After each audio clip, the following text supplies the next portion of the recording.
LT grade की तैयारी कर रहे सभी दोस्तों को पंकज ओझा का नमस्कार। दोस्तों, आ गया हूं आप सबके सामने लेकर अल्फ्रेड लॉर्ड टेनिसन की poem break break break. Okay, तो इसके पहले हमने यूलिसिस पर चर्चा की थी। आज हम देखेंगे ब्रेक ब्रेक ब्रेक। इसका लाइन बाय लाइन एक्सप्लेनेशन करेंगे, उसके बाद आपको ऑब्जेक्टिव टाइप क्वेश्चन देंगे। आइए देखते हैं। पहले ब्रेक ब्रेक ब्रेक के बारे में कुछ हम फैक्ट्स जान लेते हैं। आइए देखते हैं। ये सारी चीजें दोस्तों हमने अपनी नोट्स से और इंटरनेट की मदद से बनाई है, इसको ध्यान से देखिएगा क्योंकि ये इंपॉर्टेंट थिंग्स हैं। It is a lyrical poem written by Alfred Lord Tennyson. तो लिरिकल पोम है, थोड़ा सा एल्जियक मूड है। ओके, एल्जियक मूड है आप। ओके, तो ये ध्यान में रखिएगा। It is a lyrical poem written by और composed by Alfred Lord Tennyson.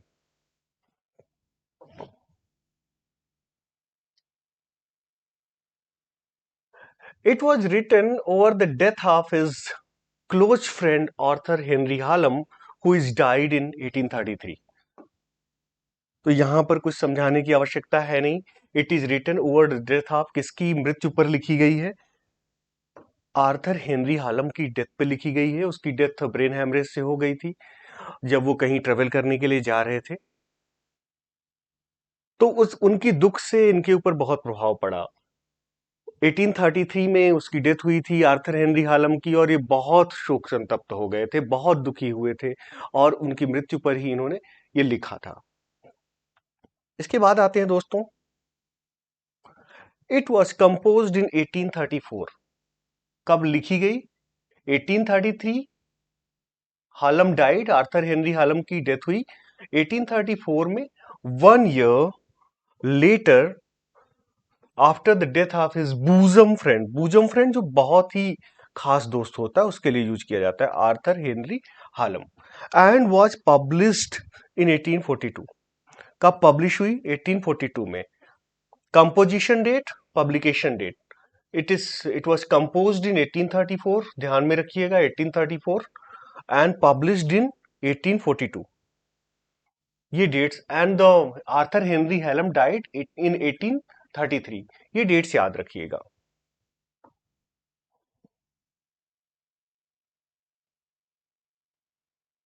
Next आते हैं दोस्तों अगले पॉइंट पर। It is a poem of 16 lines having an elegiac note. Total कितनी लाइनें हैं? 16 लाइन्स हैं, ध्यान रखिएगा। कितने स्टैंजाज हैं? 4 स्टैंजाज हैं। मतलब हर एक स्टैंजा में 4 लाइन है। 4 stanza, 4 line, and each stanza has 4 lines. The rhyming scheme is ABCB। Rhyming scheme ध्यान में रखिएगा, क्या है? ABCB rhyming scheme.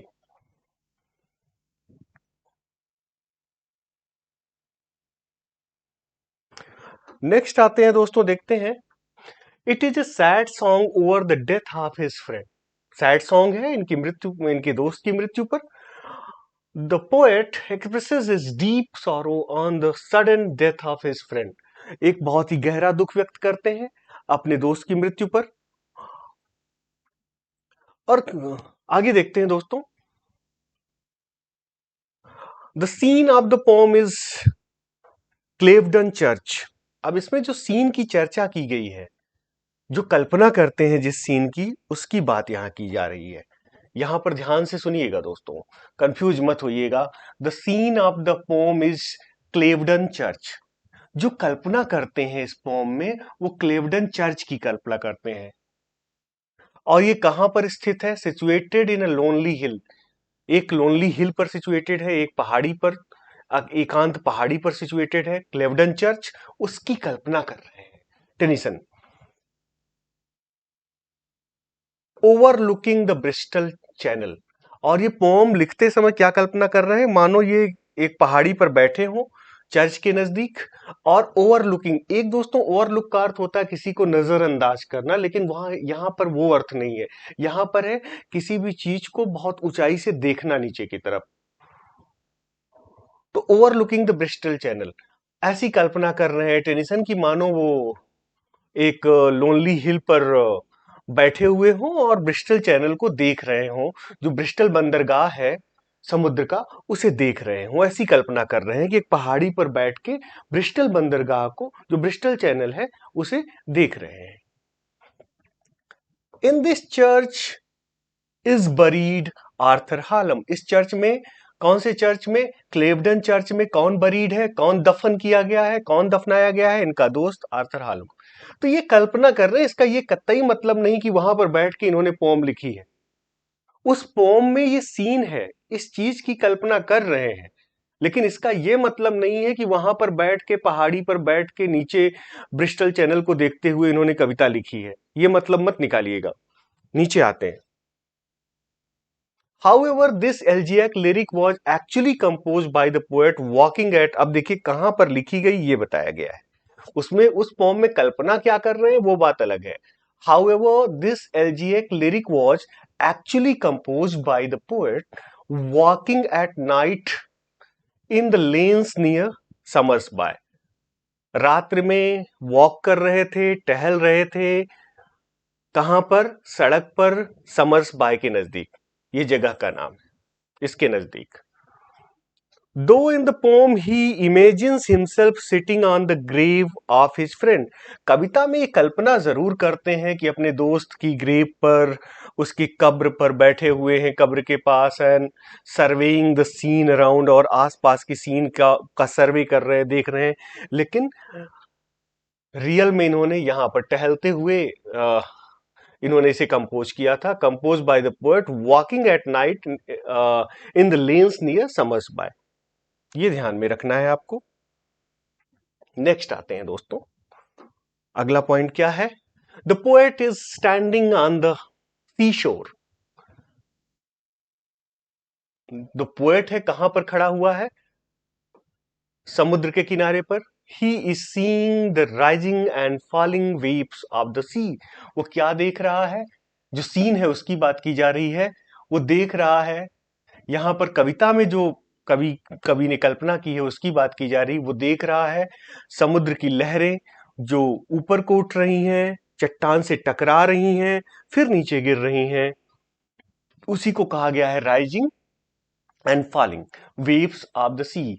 The waves are striking his mind again and again. जो लहरें हैं समुद्र की, जो चट्टान से टकरा रही, उठ रही हैं, चट्टान से टकरा रही हैं, फिर नीचे गिर रही हैं, फिर उठ रही हैं, फिर चट्टान से टकरा रही हैं, फिर नीचे गिर रही हैं। और चट्टान को क्या कहा गया है?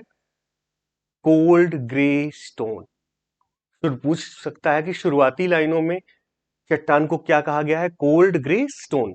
तो कोल्ड ग्रे स्टोन से ये टकरा रही हैं, ऊपर उठ रही हैं, टकरा रही हैं, फिर से गिर रही हैं। Striking his mind again and again, और इससे इनका माइंड जो है बार बार स्ट्राइक कर रहा है। But he is lost the memory of his friend. But he is lost the memory of his friend. वो मतलब कुछ कह नहीं पा रहे हैं, अपनी फ्रेंड की मेमोरी लगभग वो खो चुके हैं, निस्तब्ध हैं, उनके पास शब्द नहीं है। The poem presents a seaside image complete with a wild sea, playing children, fishermen and sailing boats. तो यहां पे जो कविता है वो क्या प्रेजेंट करती है? सी साइड इमेज, एक समुद्र के किनारे की, समुद्र के पास की जो एक इमेजरी है वो प्रस्तुत कर रही है।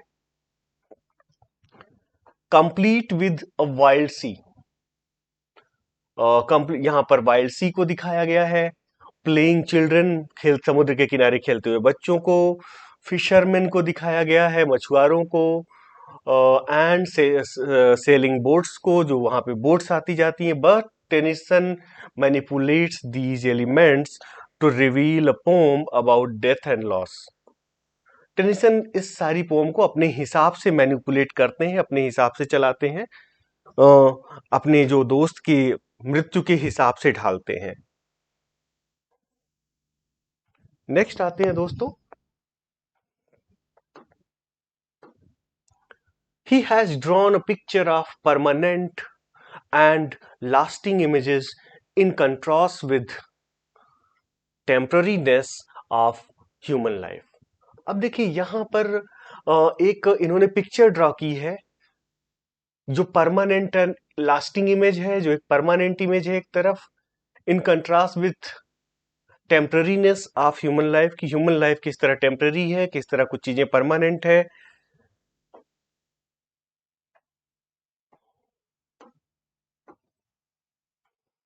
फिर यहां पर देखते हैं दोस्तों, the metaphor of sea is use to emphasise permanence and to show that man passes away so quickly but the scene of nature remains the same.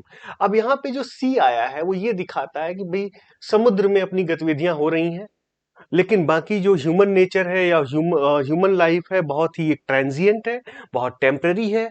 Okay, and to show that man passes away so quickly but the scene of the nature remains the same. Nature का जो scene है वो same ही रहता है, वो constant रहता है। कहने का मतलब एक तरफ समुद्र से परमानेंस को दिखाने की कोशिश की है, उसके अगेंस्ट जो ह्यूमन लाइफ है कितनी ट्रांजिएंट है, कितनी क्षणिक है, उसको दिखाया है इन्होंने। The world continues to be busy and beautiful, but the happy moments of one's life never stay. संसार चलता रहता है, किसी के जीने से, किसी के मरने से दुनिया पर कोई प्रभाव नहीं पड़ता। The life goes on. किसी ने कहा है ना अपनी पुरानी मूवीज में, the show must go on. तो ये शो चलता रहता है, लोग आते हैं जाते हैं, ये दुनिया चलती रहती है, यही इस पोम का सार है।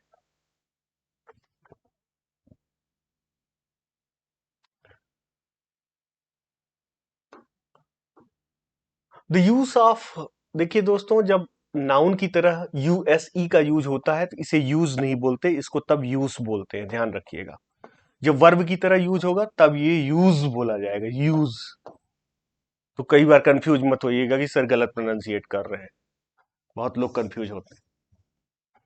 द यूज ऑफ रिफ्रेन और repetition in the poem is emphasise poet's grief. ये बार बार जो ब्रेक ब्रेक ब्रेक का यूज कर रहे हैं, ये इनके ग्रीफ को एम्फसाइज कर रहा है, उस पर जोर दे रहा है। ओके दोस्तों, अब पोम पे आते हैं, break break break by Alfred Lord Tennyson. ध्यान से देखिएगा दोस्तों। तो कभी सागर की लहरों को उठता और गिरता हुआ देखता है।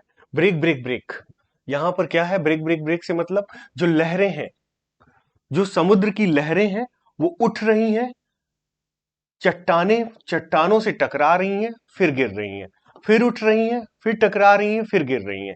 ये सीन यहां पे प्रेजेंट करने की कोशिश की गई है। Break break break on thy cold grey stones O sea. O sea मतलब समुद्र को डायरेक्ट संबोधन है, तो कौन सी फिगर ऑफ स्पीच हो जाएगी? अगर डायरेक्ट एड्रेस है, कभी सागर की लहरों को उठता हुआ तथा गिरता हुआ देखता है। सागर की लहरें चट्टानी, break break break on thy cold grey stones O sea, and I would that my tongue could utter the thoughts that arise in me. Break, break, break on thy cold grey stones, O sea, and I would that my tongue could utter the thoughts that arise in me. तो यहां पर कह रहे हैं कि जो ये समुद्र की लहरें हैं, जो ये टकरा रही हैं चट्टानों से, किससे टकरा रही हैं? कोल्ड ग्रे स्टोन से। कोल्ड ग्रे स्टोन्स क्यों कहा गया? कोल्ड का मतलब क्या हो जाएगा? अनसिंपथेटिक। ठीक, आदमी कहता नहीं बड़ा कोल्ड रिस्पॉन्स रहा, बहुत ही निरपेक्ष रूप से। ग्रे स्टोन्स, जो कोल्ड ग्रे कलर है स्टोन्स का। तो ये समुद्र की लहरें जो हैं किससे टकरा रही हैं? पत्थरों से, कोल्ड ग्रे स्टोन से टकरा रही हैं।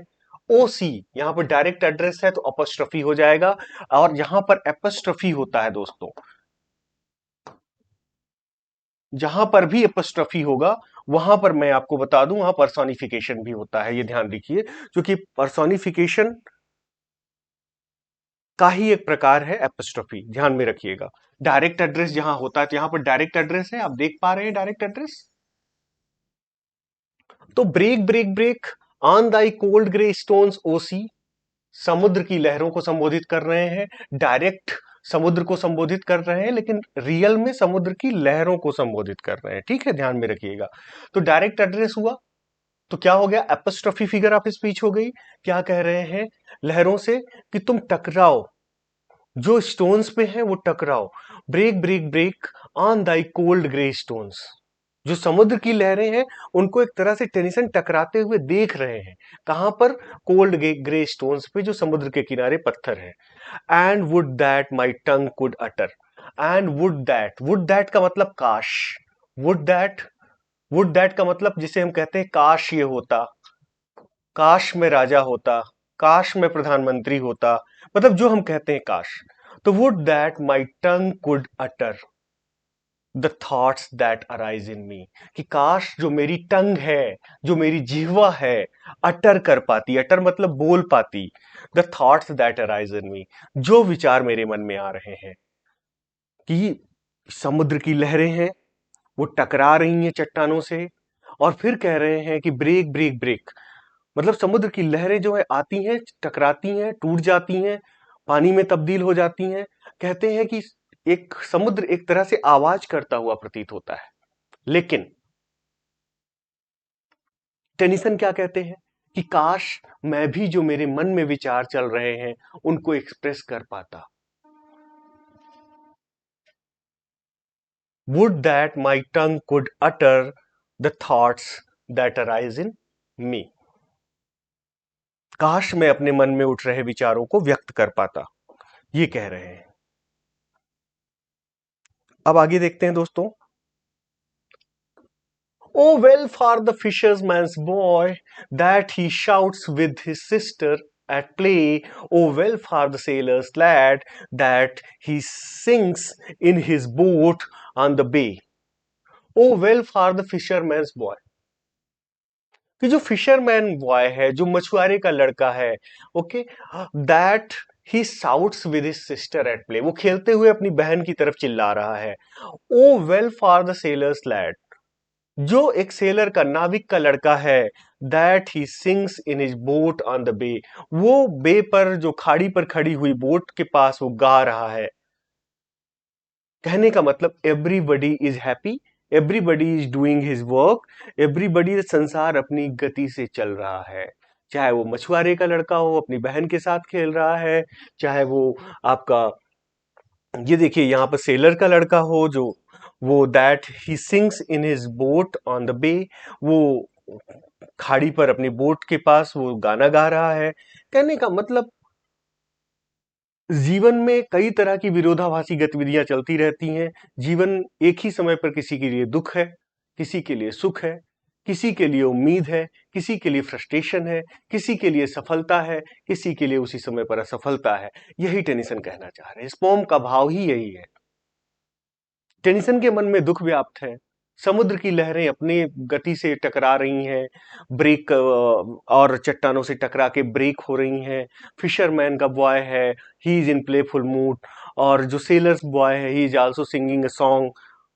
तो लाइफ चलती रहती है, life, the show must go on. हाँ, तो शो चलता रहता है। That he sings in his boat on the bay, मतलब जो एक सेलर का लड़का है वो गाना गा रहा है।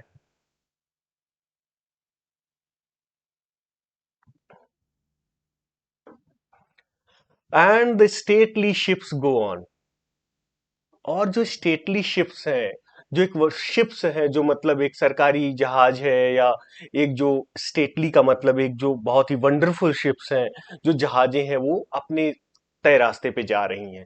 जो स्टेटली शिप्स गो ऑन, जो एक शिप्स है, जो जहाजें हैं वो भी कंटिन्यू, वो चल रही हैं।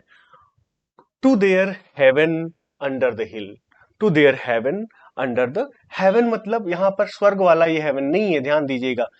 ये हेवन का यहां मतलब सेफ से है, ठीक, जो सेफ जगह होती है। तो जो ये शिप्स है कहां जा रही हैं? सेफ जगहों पे जा रही हैं, सेफ बंदरगाहों पे जा रही हैं, हिल के नीचे से। हिल के नीचे कोई गली होगी, कोई रास्ता होगा, वहां से जा रही हैं। Okay, but O for the touch of vanished hand, but O for the touch of vanished hand. अब वहां यहां पर ये कह रहे हैं काश वो जो वैनिस्ड हैंड है, वैनिस्ड हैंड किसके लिए आया? हालम के लिए आया है। वैनिस्ड हैंड किसके लिए आया? हालम के लिए आया है, कि जो वो जो टच है वो क्या आ पाएगा, मतलब उसको मिस कर रहे हैं। जो हालम का एक टच है, जो उसके हाथों का टच है, उसे यहां मिस कर रहे हैं। पहली बार डायरेक्ट इन्होंने जिक्र करने की कोशिश की है।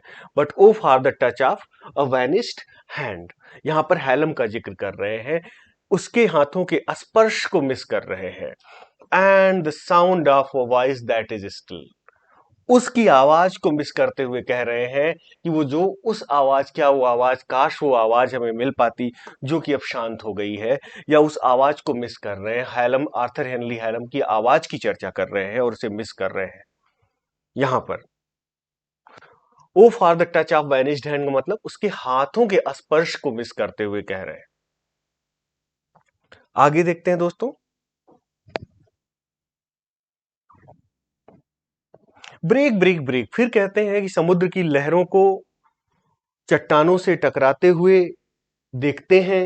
और फिर क्या कहते हैं, at the foot of thy cracks. अब देखिए, पहली बार वहां पर ऊपर कह रहे थे, क्या कह रहे थे ऊपर, कोल्ड ग्रे स्टोन्स की चर्चा कर रहे थे। यहां पर अब लास्ट में क्या चर्चा कर रहे हैं, at the foot of thy crags, break break break at the foot of thy crags O sea. यहां पर दूसरी शब्दावली का प्रयोग कर रहे हैं, भाव वही है कि चट्टान और समुद्र की लहरों से कह रहे हैं कि जो टकरा रही हैं, कहां पर टकरा रही हैं, उन पत्थरों पर जो समुद्र के eight the foot of Dai Dai cracks, जो मतलब चट्टाने हैं, जो पत्थर हैं समुद्र के किनारे, उन पर टकरा रही हैं। But the tender grace of a day is dead. Tender grace का मतलब यहां दोस्तों हैप्पीनेस से है। टेंडर ग्रेस से क्या तात्पर्य है, ये जो टेंडर ग्रेस आया है यहां से तात्पर्य है हैप्पीनेस से। Happiness, tender grace, the tender grace of a day that is dead, कि जो हैप्पीनेस है, जो हैप्पी फीलिंग है।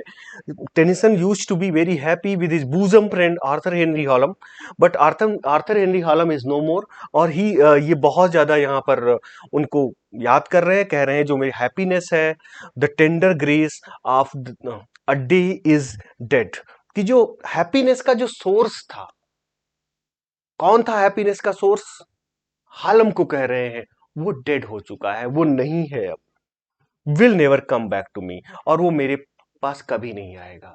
जो टेंडर ग्रेस है, जो है सोर्स ऑफ हैप्पीनेस, हेनरी हालम जो मेरा बूजम फ्रेंड है, वो मेरे पास कभी नहीं आएगा। संसार अपनी गति से गतिमान है। समुद्र की लहरें जो परमानेंस को दिखाती हैं, समुद्र की लहरें चट्टानों से टकरा रही हैं, ये भी एक्टिविटी लगातार हो रही है, ये होती रहेगी। Fisherman boy, sailors lad, the ships arrival and departure, everything will go on. लेकिन इनके मन में जो दुख है वो अपनी जगह चल रहा है। जो एक मिस कर रहे हैं अपने फ्रेंड को, वो अपनी जगह चल रहा है। कहने का मतलब संसार में एक साथ विभिन्न प्रकार के क्रियाकलाप चलते रहते हैं। संसार में एक ही साथ कोई दुखी है, कोई सुखी है, कोई हंस रहा है, कोई रो रहा है। यही इस कविता का भावार्थ है। दोस्तों, आई होप ये आपके समझ में आया होगा। इसके बाद मैं ऑब्जेक्टिव क्वेश्चंस लेके आऊंगा इस पर बेस्ड, और जो बाकी जो फिगर ऑफ स्पीच, बाकी चीजें यूज हुई हैं, वो ऑब्जेक्टिव क्वेश्चंस में क्लियर हो जाएंगी। Okay, thank you very much for watching my video. Thank you. आकर लेकर आता रहूंगा और ज्यादा वीडियोस।